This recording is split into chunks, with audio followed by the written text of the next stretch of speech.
Hello, friends, and welcome to New English Podcast. In this podcast, you will find many useful episodes to improve your English. We will listen to stories to train your listening skills, do imitation exercises to improve your speaking skills, and yes, you will also find some useful links to train your writing skills. There's a free exercise file in the description below, but I will talk about that later. Don't worry, I will speak slowly so that you can understand everything I say. I would like to tell you that if you are here, you have already made a winning choice for your brain. The only thing you need is a little consistency. 15 minutes a day can work wonders. Episode after episode, you will begin to feel improvements within yourself, which is what happens every time you learn something new, especially when learning a new language. In fact, learning a new language is not only useful for communication, it is real mental training. It helps you stay focused, think more clearly, and develop new strategies for solving everyday problems. For example, even reading or listening to a short story in English requires attention and memory, and this little daily exercise is really good for the mind. Studies show that those who learn a language strengthen the connections between neurons and can keep their minds young for longer. What's more, learning a language opens up new perspectives. It allows you to learn about different cultures, meet people from all over the world, and discover new ways of seeing reality.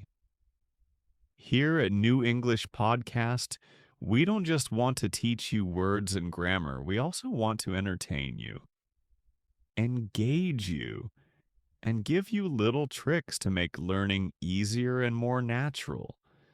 So, if you're ready to learn while having fun and take a little trip into the world of English, you've come to the right place. Welcome to New English Podcast, the podcast that boosts your English and expands your mind. For this listening lesson, I thought I'd try something a bit different from the usual stories, something more authentic. That's why I invited Ron to join me today. Ron, how are you? Hello everyone. Hi Jacob, I'm so glad to be here and thank you for inviting me. You're welcome, Ron. It's always a pleasure to have you. So, what are you going to share with us today? I've written something about my youth. Oh, really? Yes, I thought it could be nice and useful for the listeners. An authentic story from real life. It definitely is, Ron. What's the title of the story? The title is When I Was a Kid. I will talk about something that happened in my past. Great. Ron, the audience of New English Podcast is all yours. Thank you, Jacob. So, I'm Ron, and I'm 30 years old. I was born in 1995. I was a very curious child, although a bit introverted. I liked to spend my days in the garden, trying to catch little lizards, or I remember staring at the bright colours of butterflies. The day I turned 8 was the happiest and most joyful memory I have of my childhood. I remember that day very well, but it didn't start very well. In fact, my parents hadn't given me anything for my birthday. I was offended and said very little. Then I heard my father's voice calling me from the garden. It was 10:34 a.m. A little reluctantly, I dragged my feet into the garden and joined him. My dad was standing in front of a tree, surrounded by wooden planks and a toolbox, and he said to me, "It's not ready yet, but this will be your birthday present, a treehouse." My sad eyes lit up in an instant. A treehouse, all for me? I was dreaming. When the treehouse was ready, I spent hours there. My parents regretted giving me that gift. They had to shout loud to call me when dinner was ready and get me to come down from my treehouse, where I spent hours reading comics or pretending to be Indiana Jones in the jungle. But not every day of childhood can be happy. The saddest day for me was at school during a soccer game.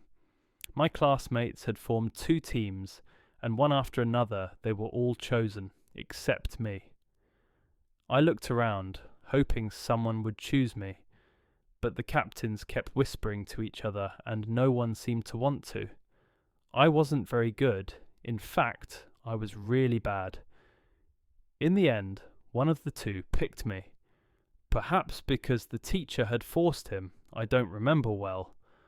But do you know how it went? No one passed me the ball. The worst moment was when I was left in defence, alone with another teammate. 2 against 4 opponents. And all my other teammates were on the attack. My teammate, pressured by the 2 opponents, had to pass me the ball. Panic! I didn't know what to do, so I passed the ball to the goalkeeper. Only I didn't control my strength properly. It was more of a shot than a pass, and I scored a huge own goal. How upset I was that day. I don't think I cried, but I was silent all day, on my way home and even at school the next day. I still remember that feeling of frustration today. But now I smile about it. That episode taught me something important. In life, you mustn't give up. I didn't become a soccer champion, but I learned how to measure my passes. I practiced at home with the ball my father had given me, passing against the wall at different distances until I really improved. It was a great achievement for me.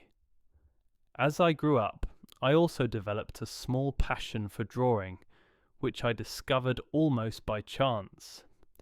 One afternoon at my cousin Betty's house, I watched her draw. Betty was older than me, and she was really good at drawing. I took a piece of paper and a pencil and started sketching strange shapes, the only things I knew how to do. Seeing my meaningless lines, Betty decided to teach me how to hold a pencil. My first attempt was a disaster, with wrong proportions and shaky lines. But I didn't give up.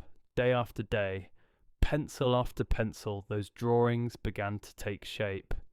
They weren't perfect, but they were mine, and every small improvement filled me with pride. The same cannot be said for math, a subject I always found difficult and which I hated. I want to tell you about another episode that has remained in my heart. A few years had passed since those early attempts at drawing. I had started high school. During a trip to the museum, I got lost for a few minutes in the natural history rooms. In that brief silence with no one around, I felt strangely free and curious. I looked at the dinosaur skeletons and imagined I was a paleontologist discovering them. For the first time I had a notebook with me that Betty had given me, and captivated by admiring those giant bones, I began to make a few small sketches. I was completely lost in drawing those fantastic animals that are now extinct. That passion has never left me, and, incredibly, it also allowed me to meet my future wife. That day, a girl from another class who was on the trip with us, named Jenny, approached me while I was drawing a stegosaurus. I still remember what she said to me. "It looks real. I bet you can't draw a T-Rex." And from that little challenge, our little big story was born. Guys, quick break. Before I forget, I've got something awesome for you. I've created a set of exercises to help you improve your English using today's episode. Download the file from the description and give them a try. It's completely free.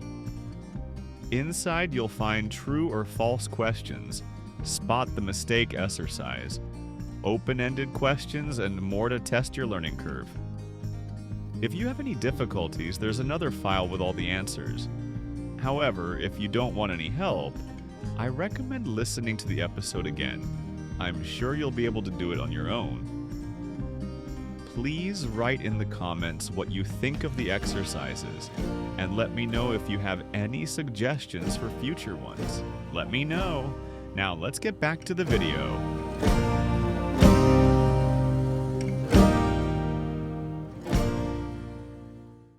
Thank you for sharing your story, Ron. I'm sure our listeners enjoyed it. From the treehouse to the bad day at the football match that taught you how to react and improve, and from your love of drawing to your meeting with Jenny, it was all fascinating. It was great to hear all about it. I'm sure many of you can relate to the struggles Ron mentioned, such as the own goal and those moments of failure that can seem so significant at the time. Maybe some of you feel that way about learning English right now. But remember, don't give up. Every challenge is an opportunity to grow. Break things down into small steps and take one goal at a time, and you'll see daily progress. Small victories lead to bigger accomplishments, and before you know it, your mind will be stronger and more focused. You'll also have more confidence. Friends, it was a pleasure to have you all here. I hope to see you in the next episode. Make sure you subscribe and activate notifications so you won't miss it. Stay safe and take care. A big hug from Jacob.